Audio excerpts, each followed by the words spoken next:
Si Che Guevara était né 20 ans plus tôt, il aurait certainement participé à la guerre du Rif au Maroc avec le célèbre Abdelkrim al-Khattabi. C'est le fondateur de la guérilla moderne et le héros de la lutte contre l'impérialisme occidental. C'est l'inspirateur de tous les mouvements de libération et de décolonisation dans le monde entier. En 1959, lors d'une tournée mondiale, Che Guevara est au Caire, en Égypte, et il veut à tout prix rencontrer son héros, Abdelkrim al-Khattabi.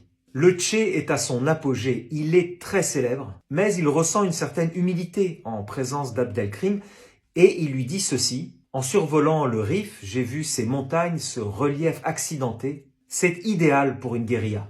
Vous avez marqué l'histoire en exploitant ce terrain à votre avantage. Vous êtes une source d'inspiration pour nous. » Ces paroles de Guevara vont raviver des souvenirs enfouis pour Abdelkrim, les combats dans les montagnes, les victoires éclatantes contre l'armée espagnole, mais aussi les sacrifices d'une population entière pour préserver sa liberté. Au nord du Maroc, le Rif s'étire comme une muraille naturelle entre la Méditerranée et l'intérieur des terres. Les habitants du Rif, en grande majorité des Berbères, ou plutôt des Amazirs pour être exact, ont cultivé une tradition d'insoumission à travers des siècles de lutte pour préserver leur liberté. Quand l'islam s'est répandu au 8e siècle, les Rifins ont adopté cette religion tout en préservant leurs traditions ancestrales. Au XVIe siècle, c'est le début de la colonisation européenne. Les colons portugais et espagnols s'emparent de plusieurs villes côtières et ils établissent des forteresses à Ceuta et Melilla. Ces bastions symbolisent la domination étrangère qui est perçue par les Rifins comme une menace existentielle. Face à ces incursions, le peuple rifin répond par une résistance farouche. Les montagnes deviennent leur forteresse, un rempart naturel où ils défient l'ennemi. Les combats sont acharnés, les embuscades et les retraits stratégiques sont autant de preuves de leur capacité à protéger leur territoire. Au XIXe siècle, le Maroc est pris dans l'étau des ambitions coloniales européennes. La France, elle, continue sa conquête de l'Algérie et les grandes puissances redoublent d'efforts pour étendre leur influence sur l'Afrique du Nord. Le Maroc a une position stratégique au carrefour de l'Atlantique et de la Méditerranée.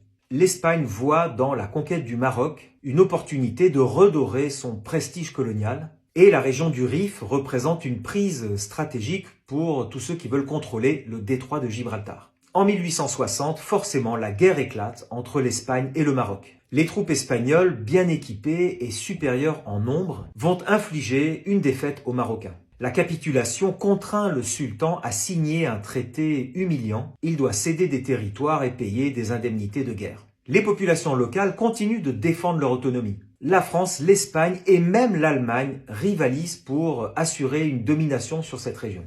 C'est alors qu'un homme émerge, un certain Abdelkrim al-Khattabi, et il entreprend une tâche colossale, unir les Berbères et lutter contre les colons européens. Par son charisme et sa vision stratégique, il parvient à instaurer un esprit d'unité parmi les différentes communautés. Abdelkrim rassemble les hommes et les transforme en une véritable armée organisée et disciplinée. Les troupes d'Abdelkrim multiplient les embuscades et harcèlent sans relâche les forces coloniales. En 1921, c'est la célèbre bataille d'Anoual.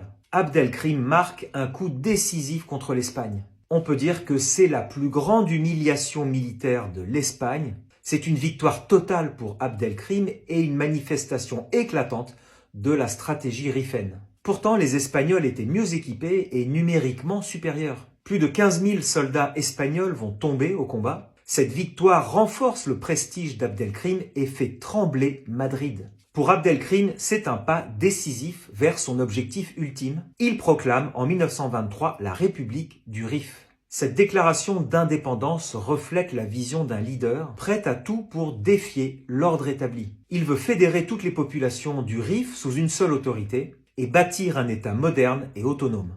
Dans le domaine militaire, l'innovation majeure réside dans l'utilisation stratégique de la guérilla. Embuscades, attaques nocturnes et sabotage deviennent les outils principaux de cette armée qui exploite parfaitement la connaissance du terrain. Mais l'Espagne a été humiliée et elle cherche désespérément à restaurer son autorité. L'Espagne va alors déclencher une série d'hostilités d'une brutalité sans précédent.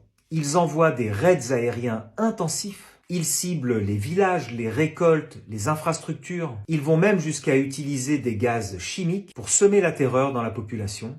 Ils vont causer des pertes humaines considérables et plonger la région dans une crise humanitaire. aggravée en plus par une famine dévastatrice. En 1925, Abdelkrim prend une décision audacieuse. Il va attaquer les avant-postes français autour de Fès pour pousser la France à sortir de sa réserve. C'est le maréchal Pétain qui est dépêché pour prendre en main cette situation. Il est auréolé de sa victoire à Verdun et tout le monde compte sur lui. Abdelkrim est donc maintenant confronté à deux des plus grandes puissances coloniales européennes. En 1926, la France et l'Espagne vont mettre de côté leur rivalité et ils vont s'allier pour écraser la République du Rif. Ils vont lancer une campagne militaire d'une ampleur sans précédent. Plus de 100 000 soldats équipés de chars modernes, d'artillerie lourde et de flottes aériennes sont déployés dans cette campagne militaire. Les offensives débutent avec des bombardements massifs et ils vont encore utiliser des armes chimiques qui vont avoir un impact dévastateur. Ces attaques plongent le Rif dans une crise humanitaire sans précédent. Les récoltes sont détruites et la famine s'installe. Malgré ça, Abdelkrim et ses troupes continuent de résister. Même s'ils sont en nombre inférieur,